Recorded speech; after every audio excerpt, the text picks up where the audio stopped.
ପଢିଥିଲେ ହେଲା। ଆଜି ଦେହର ସବୁ ଅଙ୍ଗ ପ୍ରତ୍ୟଙ୍ଗ ବିଷୟରେ ପଢିବା ହେଲା। ଏଇଟା କଣ?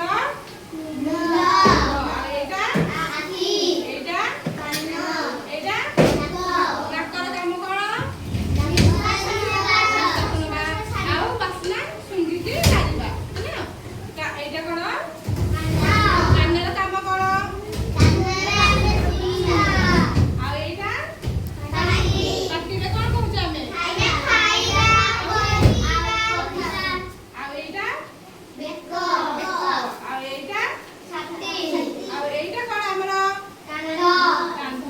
ଆଉ ଏଇଟା ଏଇଟା ସମସ୍ତଙ୍କର ଅଛି। ଏଇଟା କଣ? ଏଇଟା କଣ? ଏଇଟା ଏଇଟା ଏଇଟା ହାତ। ହାତରେ ଆମେ କଣ କରୁଛେ? ଏଇଟା କହୁଣି। କହୁଣି ସମସ୍ତଙ୍କ ଦେଖାଅ। ଏଇଟା ହେଲା। ଏଇଟା ହଉଛି କଣ? ପେଟ ହେଲା।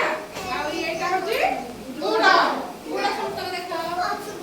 ଆଉ ତମ ହାତ ଚୁଟି ସମସ୍ତଙ୍କ ଦେଖା। ଚୁଟି ଦେଖିଲ? ପିଲାମାନେ ତମ ଦେହର ସବୁ ଅଙ୍ଗ ପ୍ରତ୍ୟଙ୍ଗ ଶିଖିଲେ ତ? ହଉ ଠିକ ଅଛି।